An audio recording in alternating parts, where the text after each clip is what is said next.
और लक्ष्मी पहले से ही पैरन में गिर गई, जय हो मैया जय हो। अरे वो हमारे पति हैं। तो अनुसुईया ने डंडा उठाओ, 7.5 हाथ की बहू, अभी तो मेरे छोटे छोटे लल्ला हैं, अभी विवाह नहीं करूंगी, भाग जाओ यहां से। तीनों देवियां चरणों में गिर गई। अत्रि मुनि आए, अरे एक साधारण हमारी पत्नी और देवियों में इतना बड़ा झगड़ा।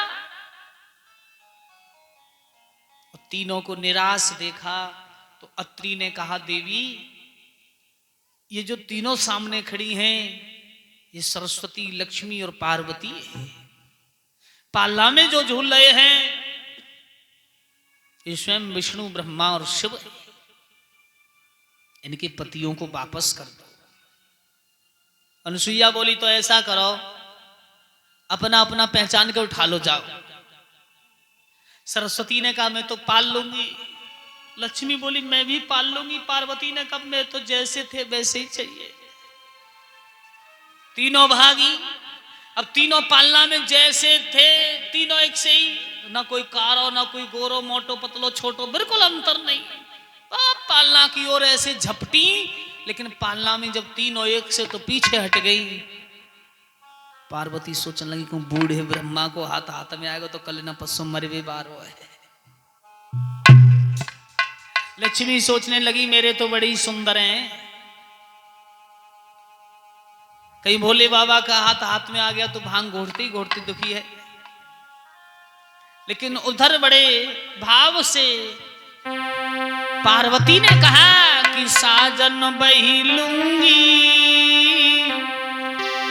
डम डम डमरू बाला पिया मैं तो बही लूंगी, डम डम डमरू बाला सजन मैं तो।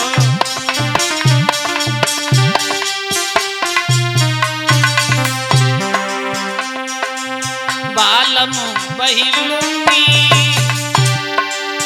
डम डम डमरू बाला पिया मैं तो।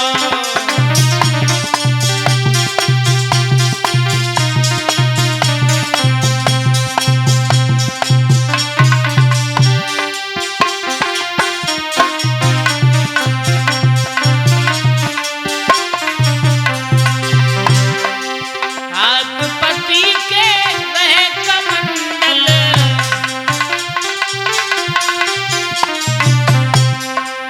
और कानों में बिच्छुओं के कुंडल।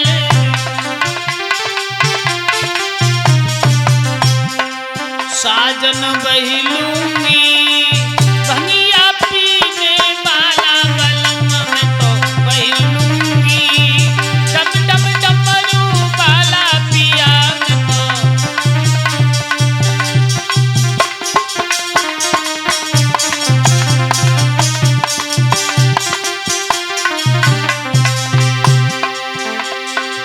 काले नाग गले में विराजे,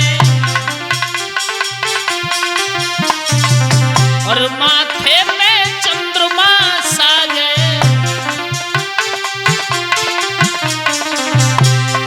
साजन बही लूंगी, माथे चंद्रमा न्यारा सजन मैं तो बही लूंगी।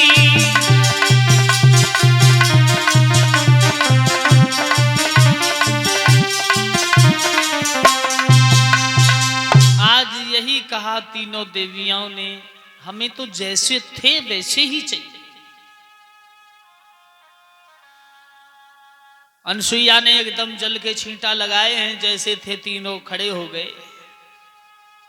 अपने अपने पति के साथ जब चलवे को तीनों देवियां तैयार हुई हैं, और तीनों देवता भी अपनी अपनी पत्नी के साथ चलवे को तैयार हुए, तो अनुसुईया ने कहा, 7 दिन तुम्हारी बड़ी सेवा की, बिना वरदान दिए चले जा रहे हो।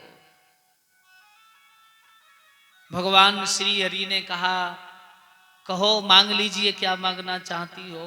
बस एक ही जवाब दिया, अब तो मैंने तुम्हें अपने धर्म, अपनी शक्ति से तुम्हें बालक बनाया, अब तुम तीनों मेरी कोख में आके अवतार लो, बस मैं तुम्हारी सेवा करके जीवन से उद्धार हो जाए।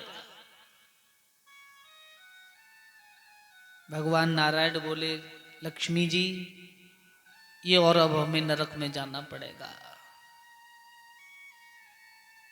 कहा था ना मैंने कि मृत्युलोक में जाना तो सरल है और वहां से लौटना बहुत कठिन है। कह दिया जाओ, समय आने पर हम तुम्हारे घर अवश्य आए। कुछ काल व्यतीत हुआ है और कुछ समय व्यतीत होने के बाद, अरे रुन जुनो लला मैया ने रे जायो,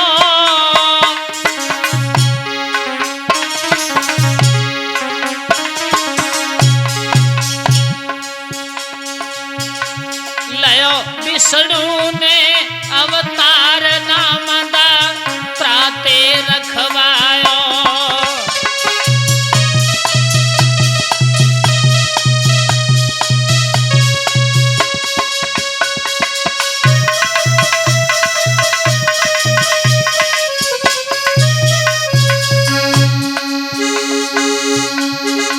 अरे गर्भ में आई गए हैं ब्रह्मा,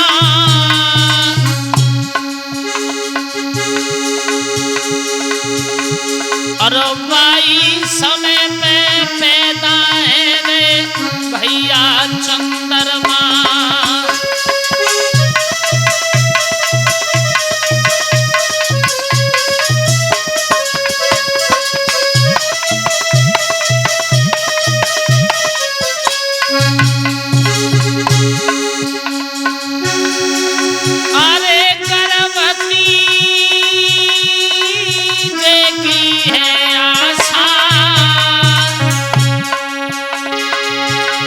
और शंकर जी को अवतार ऋषि पैदा है गए दुर्वासा।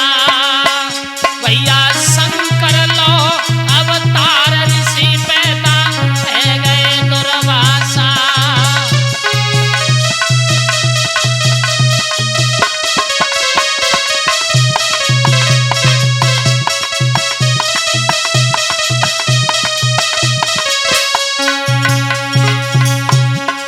हरि हर बोलो मेरे भैया, एक भजन बिना डूबी गई है कलयुग में नैया। या से कर लो हरि को भजन, हियन दुई दिन को बसेरो है। मूल चंद रट लो प्रभु को नाम, उड़ेगो हंस अकेलो है।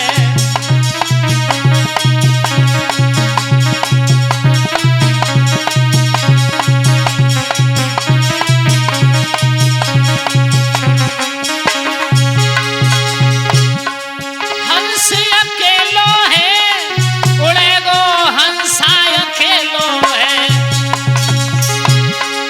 भैया रटियो प्रभु को नाम, जगत द्वै दिन को बसेरो है।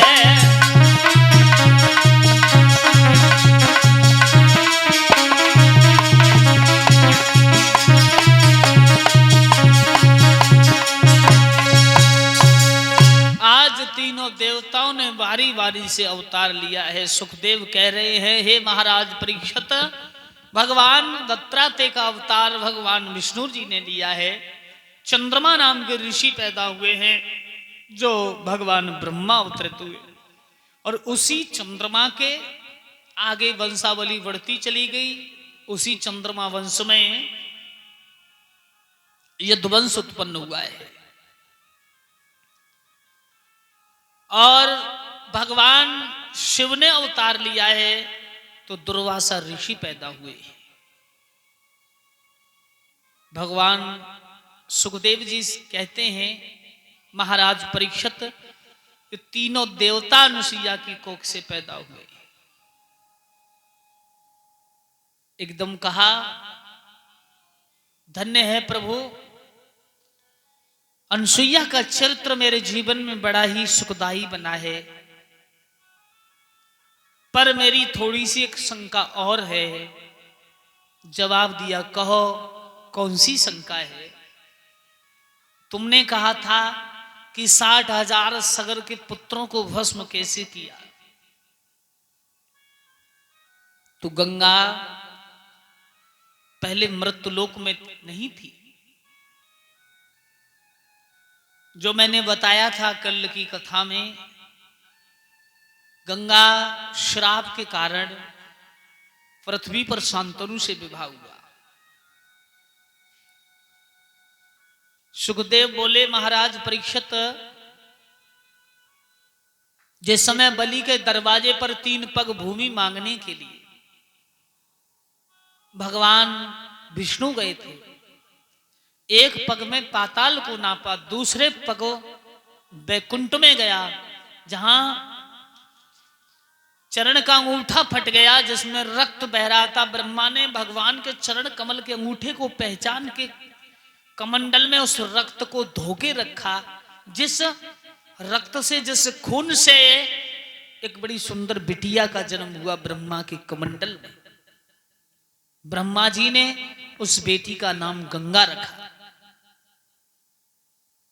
महाराज मानधाता हुए थे, अम्बरीश हुए, यौवनास, हरित, चंप, सुदैस, भरुक।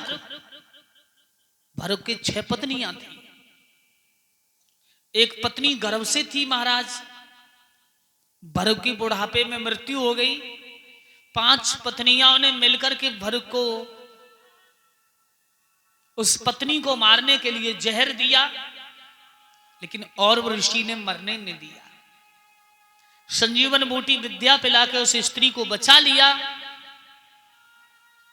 और उसकी कोख से जो बालक हुआ उसका नाम राजा सगर रखा गया।